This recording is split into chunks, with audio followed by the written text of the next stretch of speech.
여러분 안녕하십니까? 저는 나무도령이라고 합니다. 처음으로 이렇게 영상을 만들며 여러분들께 인사를 드립니다. 제가 영상을 만든 이유는 여러분들께 도움이 되는 그런 이야기를 하고 싶기 때문입니다. 사람들은 모두가 제각각 다르다는 거 알고 있습니다. 그렇기 때문에 최대한 많은 분들께 도움이 되려면 먼저 하느님에 대한 이야기를 전하는 게 올바른 순서라고 저는 생각합니다. 네, 저는 하느님을 믿는 사람입니다. 그리고 하느님을 만난 경험을 한 일이 있습니다. 우리에게 익숙한 교회나 성당, 절과 같은 그런 종교시설에서가 아닌 현실의 삶 안에서 저는 그런 경험을 하였습니다. 무신론자, 비종교인이 이성적이고 합리적이다라고 인식하는 지금의 세상에서 저의 이런 말이 거짓말처럼 들리거나 사기꾼, 사이비처럼 보일 수 있다는 거 충분히 이해합니다. 제가 여러분들 입장이었어도 그랬을 테니까요. 하지만 많은 사람들이 하느님을 믿지 않는 지금이기에 오히려 말해야만 하는 때이고 악의적인 사기꾼들이 말이 너무나 많기에 바르게 서 있는 말 역시도 필요하다고 저는 생각합니다. 그러한 이유로 제가 너무 부족하다는 거 알고 있지만 용기를 내어 온 마음을 다해 이야기해 볼 테니 여러분들도 색안경을 벗으시고 좋은 마음으로 귀 기울여 주시길 간절히 부탁드립니다. 먼저 신앙 고백을 하자면 제가 말하는 하느님은 여러분들이 생각하는 분과 같지만 조금은 다를 것입니다. 하느님은 한 분이신 유일하신 하느님이시며 아버지 하느님이시고 아들이신 예수님은 그리스도 하나님입니다. 여기까지는 여러분들의 종교에서 말하는 가르침과 같습니다. 다른 점은 하느님은 우리 한민족의 하느님이시며 우리나라 대한민국은 하느님의 나라입니다. 그리고 여러분들은 정말로 모두가 다 하느님의 자녀들입니다. 이게 무슨 엉뚱한 말인가 싶으시겠지만 거짓말이 아닙니다. 이건 진실입니다. 다시 한번 말씀드립니다. 하느님은 살아계시는 분이며 우리 민족의 하느님이며 우리 대한민국은 하느님의 나라입니다. 그리고 아들이신 예수님은 그리스도 하나님입니다. 저는 감정적인 말로 여러분들을 현혹하려는 게 아닙니다. 모두에게 해당되는 진짜 현실을 보실 수 있도록 오히려 일깨우고자 하는 말입니다. 우린 옛날 옛적부터 죽음 대신 돌아간다는 말을 쓰던 사람들입니다. 오래전부터 하느님을 믿고 하느님께 기도하며 하느님을 모셨던 사람들, 그게 바로 우리 민족입니다. 대한민국은 개천절과 광복절을 기념하는 나라입니다. 그 날들의 의미는 하늘이 열리고 빛이 돌아왔다라는 뜻입니다. 이것은 가볍게 쓰이는 말들이 절대 아닙니다. 지금의 우린 격변했던 시대를 살아오면서 그걸 잠시 잊고 있던 것 뿐입니다. 이제는 우리의 하느님을, 우리 민족의 정신을 되찾아야 합니다. 바로 지금이 그것이 진정으로 필요한 때입니다. 저는 종교에만 국한된 이야기를 하는 게 아닙니다. 이 세상을 함께 살아가는 우리들의 삶, 그 자체에 대해 말하는 것입니다.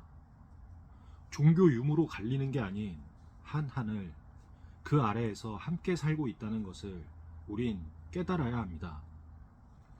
터무니없고 허황된 이야기가 아닙니다. 거짓말하는 사기꾼 사이비도 아닙니다. 배운 것은 없고 허물만 많은 제가 여러분들에게 하느님을 말하고 세상을 이야기한다는 게 얼마나 주제넘고 부끄러운 짓인지 저도 알고 있습니다. 하지만 비록 작은 인간일지라도 책임감을 느낄 수 있기에 목소리를 내는 것입니다. 누군가는 묻습니다. 눈에 보이지 않는 존재를 어떻게 증거하고 믿을 수 있는가?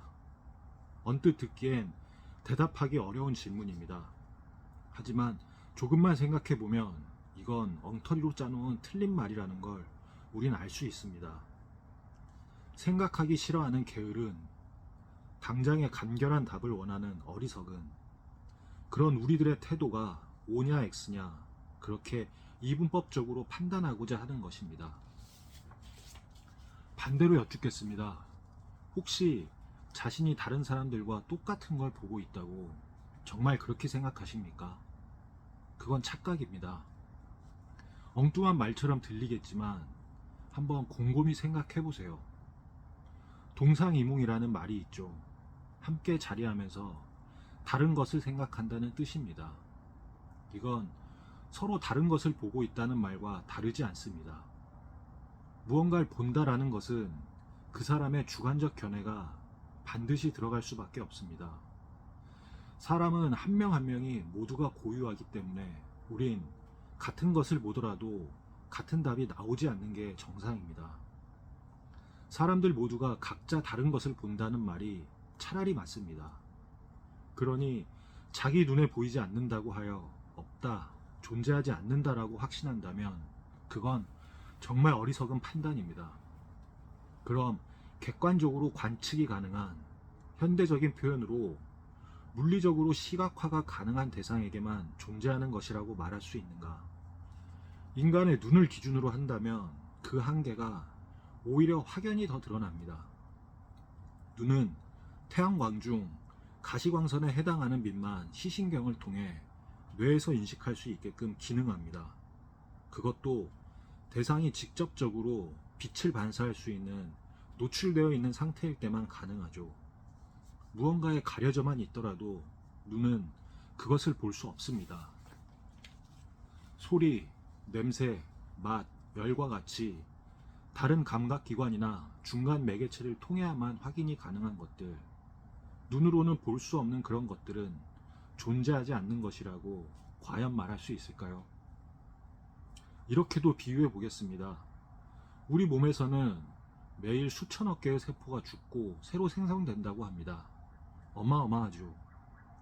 세포들에게 눈이 있다고 가정하더라도 그것들은 제 모습은 볼 수 없을 텐데 그렇다고 제가 존재하지 않는다고 여긴다면 어떨까요? 우리가 눈에 의존해서 하느님의 존재 여부를 판단하는 것은 어쩌면 이와 다르지 않을 것입니다. 결론적으로 시각은 시각일 뿐입니다. 존재라는 개념을 정의할 때 눈에 보이는가의 여부는 필수적인 전제 조건일 수 없습니다. 여러분, 무언가를 본다라는 행위의 목적은 그것을 알기 위함입니다. 아는 만큼 보인다는 말을 들어보신 적 있으실 겁니다. 본다와 안다, 이것은 상호작용입니다. 본다라는 기능은 개인의 암과 결합되어 작동합니다. 어떤 대상에 대한 관찰이라는 것이 관찰자의 관점에 따라 다양하게 나타난다는 것을 우린 알고 있습니다. 그러하기에 알은 하나의 관점, 즉 세계관입니다. 이 세계관에 따라 본다라는 기능은 그것에 맞추어 작동합니다. 사람 한 명에게도 많은 세계가 존재하죠. 역할이라고 표현할 수도 있습니다. 부모와 자식, 남편과 아내, 사장과 직원, 친구와 연인. 우린 다른 세계를 넘나들며 그 역할에 따라 세상을 다르게 바라봅니다. 그리고 개별적인 것 같지만 모두가 연결되어 있는 그것들 중 하느님이 없다라고 부정하는 세계나 역할, 관점이 생길 때, 즉 완벽히 자기만의 세계라고 여기며 어떠한 법칙이나 기준 없이 마음대로 생각하고 행동할 때 아마도 거기서부터 삶의 비극은 시작될 것입니다. 시간은 객관적인 현실을 마주하게끔 반드시 우리의 세계를 찾아오니까요. 저는 이것이 우리의 삶 안에서 진실이 드러나는 그 순간이라고 생각합니다. 그럼 이쯤에서 한번 여쭙겠습니다. 하느님의 존재를 믿는 것과 부정하는 것 중에 과연 어느 것이 더 객관적이고 현실적이며 이성적이고 합리적이며 진실을 추구하는 그런 현명한 삶일까요? 역사는 수많은 이야기들을 우리에게 들려주었습니다. 사람들 한 명 한 명 제각각 스스로의 선택에 따라 모두가 다르게 자신이 보는 대로 아는 대로 크건 작건 자기만의 유일한 세계를 만들어가는 게 그게 인생이지만 동시에 하나의 하늘, 하나의 시간, 하나의 세계 그 안에서 살아가고 있다는 것을 우린 잊지 말아야 합니다. 그리고 이건 예수 그리스도가 말한 우리가 하느님 안에 하느님이 내 안에 계신다는 그 말씀과도 구조적으로 부합하다고 저는 생각합니다. 제가 이런 이야기를 하는 이유는 여러분들의 삶과 그 안에 이어져 있는 수많은 세계들, 사랑하는 사람들과 소중한 인연들, 그 시간 안에 존재하는 모든 것들이 아름답기를 바라기 때문입니다. 인간은 오직 그 순간을 산다라는 말이 있습니다. 그것이 찰나의 허망함이 아닌 오래도록 이어지는 진실된 기쁨과 행복이 되려면 우린 어떻게 해야 할까요? 여러분, 하느님을 믿으세요. 이것이 진실이며 참된 선택입니다. 제 말대로 한번 해보세요. 지금 눈을 감고 진실된 마음으로 하느님이 계신다고 믿어보세요. 하느님이 바로 여러분 안에 함께 계신다고 말해보세요. 그리고 눈을 뜨십시오. 이제 새로운 세계가 열린 것입니다. 하느님을 믿음으로써 하느님이 여러분과 함께 계신다는 것을 입으로 말함으로써 우린 새로운 것을 볼 수 있는 눈을 얻게 됩니다. 이건 진실입니다. 믿음은 항상 강조됩니다. 믿을 신, 우리가 믿어야 할 대상은 바로 하느님입니다. 요한복음 1장 1절 태초에 말씀이 계셨고 말씀이 하느님과 함께였으니 그 말씀이 곧 하느님이다. 그러니 믿어라. 억지 같나요? 아닙니다. 기쁘고 감사한 일이죠. 우리 모두가 알 수 있게끔 옛적부터 준비하셨다는 게 느껴지니까요. 바로 우리 나라를 지켜주시려고요. 한자는 갑골 문자, 상형 문자, 그리고 표의 문자라고 합니다. 글자 하나하나에 뜻이 있다는 의미입니다. 괴로울 신, 십자가 위에 서는 것, 괴롭다. 의로울 의, 양을 내 위에 모시는 것, 의롭다. 통찰력, 인사이트라는 말은 보이는 것, 그 너머를, 그 안을 꿰뚫어 본다라는 의미입니다. 사람은 누구나 겉을 통해 속을 보며 현상을 보고 원인과 의도를 파악하며 언제나 그 본질에 다가가려 합니다. 여러분, 본다라는 것의 진정한 의미는 이와 같습니다. 그리고 우린 그것을, 그 너머를 보고자 하면 볼 수 있습니다. 우리는 하느님을 믿음으로써 새로운 것을 보고 새로운 것을 알게 될 것입니다. 그리고 하느님과 함께하는 그 세계는 여러분 안에서 더욱 커지고 곧 여러분의 전부가 될 것입니다. 하느님이 함께 계시는 세계, 꿈과 낭만이 있고 모험이 현실이 되는 세계, 바로 그곳이 제가 생각하는 천국입니다. 저는 하느님을 만난 일이 있다고 말했습니다. 그 만남으로 인해 제가 알게 된 것들, 저의 세계를 이제 여러분들께 보여드리며 하느님이 한 분으로 계시고 예수님이 그들이 기다렸던 그리스도이며 하나님이라는 것을 증거해 오겠습니다. 우리 민족에게도 예언서가 있습니다. 나라마다 다 있는데 우리라고 없을 수가 없죠. 영적인 능력, 신기가 많은 게 바로 우리 한민족 특성이니까요. 미신과 무당이라고 비하하는 분도 계시고 욕먹을 부분이 있는 것도 분명 사실이지만 어쨌든 동양을 대표하는 건 정신문화입니다.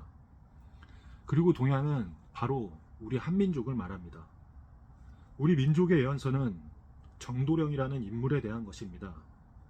들어보신 분도 계실 것입니다.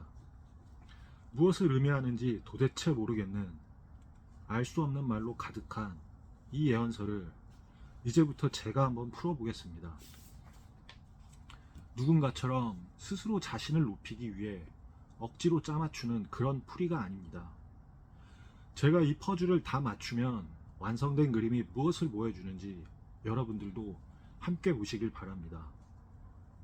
그 예언서에는 일자로 종과 횡을 그으면 그것이 바로 정도령이라고 나옵니다. 그게 아니면 모두 거짓이라고요. 일자로 종과 횡을 그으면 십자가가 그려집니다. 예수 그리스도의 상징이죠. 저는 그래서 이걸 예수님, 그리고 정도령은 바른 길의 영이니까 우리가 예수님의 영을 통해 하느님을 바르게 알게 된다. 즉, 사람들에게 널리 이롭다 라고 이해했습니다. 그리고 많은 시간이 지났고 어느 날 머릿속에 어떤 그림이 그려졌습니다. 예수님의 십자가가 사람들 한 명 한 명 모두에게 내려오는 모습이요. 그렇게 제 머릿속에선 나무가 완성되었습니다. 그리고 동시에 많은 것들이 머릿속에 들어오는 것을 느꼈습니다. 마치 빛이 밝혀지듯이요. 재미있지 않나요? 예수님 직업이 목수인데 목수는 나무를 빛이 나도록 완성시키는 그런 직업이고 예수님도 우리를 빛으로 이끄신 그런 분이니까요. 이게 우연일까요?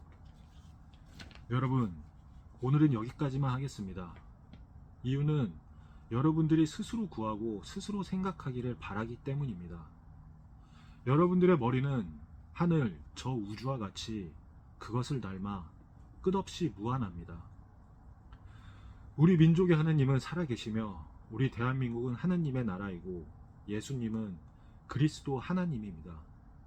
저는 제가 너무나 못났다라는 것을 저 자신이 잘 알고 있기에 그래서 거짓말을 하지 않습니다.